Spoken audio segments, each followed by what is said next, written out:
عہد صدیقی کی فتوحات نے اسلامی سلطنت کو مضبوط بنیاد فراہم کی۔ آپ رضی اللہ تعالیٰ عنہ کے دور خلافت کی عظیم فتوحات نے اسلامی تاریخ پر گہرے نقوش چھوڑے اور انہی بنیادوں پر اسلامی سلطنت ایک عالمی قوت بن کر ابھری تھی۔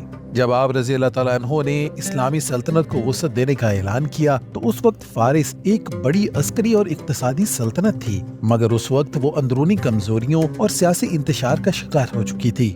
عراق اس وقت فارس کے زیر تسلط اہم خطہ تھا جہاں اسلامی فوج نے فتوحات کا آغاز کیا۔ حضرت ابوبکر صدیق رضی اللہ تعالیٰ عنہ نے حضرت خالد بن ولید رضی اللہ تعالیٰ عنہ کو عراق کی فتح کا حکم دیا، جس کے بعد انہوں نے مارکہ ذات السلاسل میں فارس کے سپہ سالار ہرمز کو شکست دے کر عراق کے دروازے اسلامی فوج کے لیے کھول دیے۔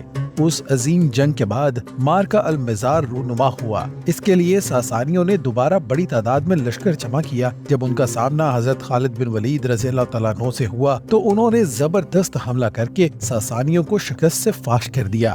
اس جنگ میں ہزاروں ایرانی فوجی مارے گئے۔ اس کے بعد فارس کی مختلف چھوٹی بڑی فوجیں اسلامی فوج کے مقابل آتی گئیں، جن کو اسلامی فوج شکست سے دوچار کرتی رہی۔ ان تمام جنگوں میں اسلامی فوج کے سپہ سالار حضرت خالد بن ولید رضی اللہ تعالیٰ عنہ نے بہترین جنگی حکمت عملی اپنائی اور دشمن کو گھیر کر ان پر حملہ آور ہوئے۔ اسی طرح مارکہ اللیس میں ایرانی فوج نے دوبارہ بڑی طاقت جمع کی، مگر یہاں بھی خالد بن ولید رضی اللہ تعالیٰ عنہ نے نہایت بہادری سے ان کا سامنا کیا۔ کہا جاتا ہے کہ اس جنگ میں اتنے دشمن مارے گئے کہ اسے یوم الدم یعنی خون کا دن کہا جاتا تھا۔ الہیرا عراق کا اہم شہر تھا جو ساسانی سلطنت کے لیے مرکز کی حیثیت رکھتا تھا۔ جب مسلم فوج نے اس کو فتح کیا تو یہ ساسانی فوج کے لیے بہت بڑا دھچکا تھا۔ یہاں کے لوگ جزیہ دینے پر راضی ہو گئے، جس کے بعد یہاں بھی اسلامی حکومت قائم ہو گئی۔ اسی طرح حضرت خالد بن ولید رضی اللہ تعالیٰ عنہ نے عین التمر کے قلعے پر حملہ کیا اور یہاں زبردست کامیابی حاصل کی،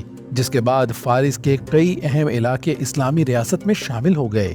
حضرت خالد بن ولید رضی اللہ تعالیٰ عنہ کی پیش قدمی کی بدولت عراق کا بیشتر حصہ مسلمانوں کے قبضے میں آ گیا اور اہل فارس پر مسلمانوں کی برتری ثابت ہو گئی، جو بعد میں حضرت عمر رضی اللہ تعالیٰ عنہ کے دور میں مکمل فتح کا پیش خیمہ بنی۔